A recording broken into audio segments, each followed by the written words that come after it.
Alors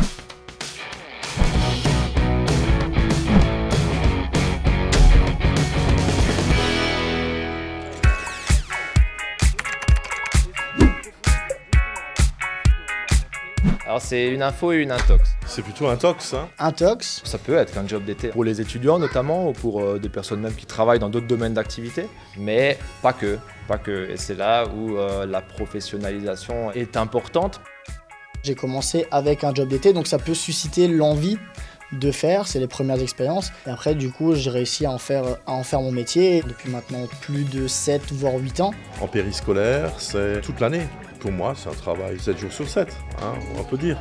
Même s'il y a des jours de congé, mais c'est un travail de tout le temps. Et pour les personnes qui sont en situation d'EHPAD aussi, c'est un travail de plein temps.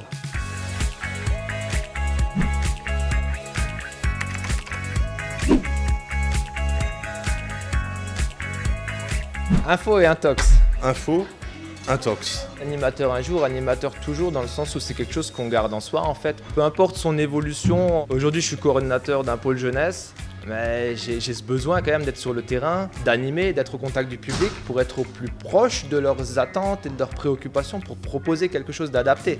Et ça me semble essentiel. Tout dépend des personnes. Ça peut être une vocation d'être dans l'animation et du coup d'y rester. Mais il y a des personnes qui peuvent démarrer au niveau du BAFA, évoluer après au fur et à mesure pour être dans des postes d'animateur pur ou alors sur des postes plus du social comme je peux occuper actuellement. On a la possibilité de pouvoir évoluer dans son parcours et atteindre des postes de direction, même de sortir du champ de l'animation pour être amené à gérer des pôles au sein des collectivités territoriales, en mairie. Tout dépend de son envie, mais ça demande du boulot, de se former.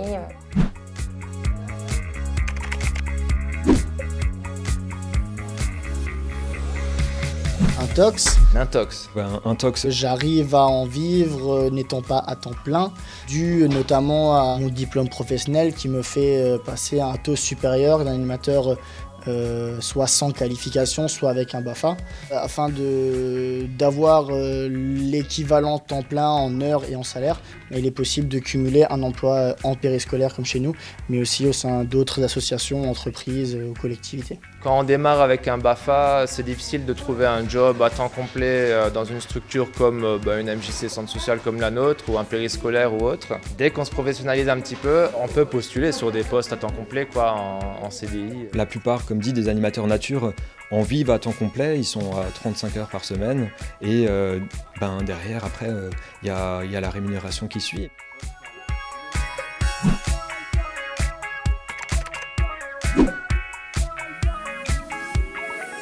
Intox. Info. Intox. Il est possible d'avoir une personne dans mon équipe qui n'a pas de formation.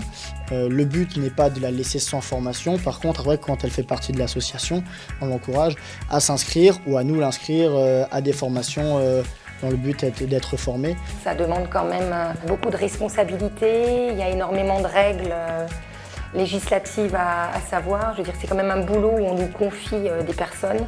Donc ça demande à être qualifié, diplômé. Donc on peut démarrer sans formation, mais c'est toujours mieux d'avoir la formation, d'avoir le bagage pour. Travailler dans l'animation, c'est pas juste faire de l'animation, il y a aussi tout le travail qu'il y a derrière d'équipe et de montage de projet qui s'acquiert essentiellement par la formation.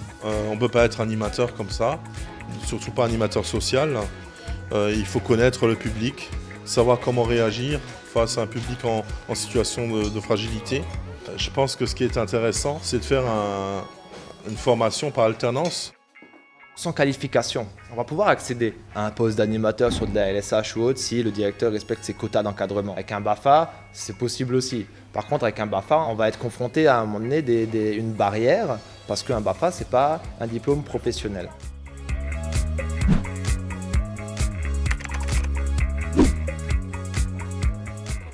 Intox. Intox. C'est en fonction des différentes conventions. Après, les taux sont ce qu'ils sont, mais le taux d'un animateur professionnel est vraiment différent de celui d'un animateur BAFA.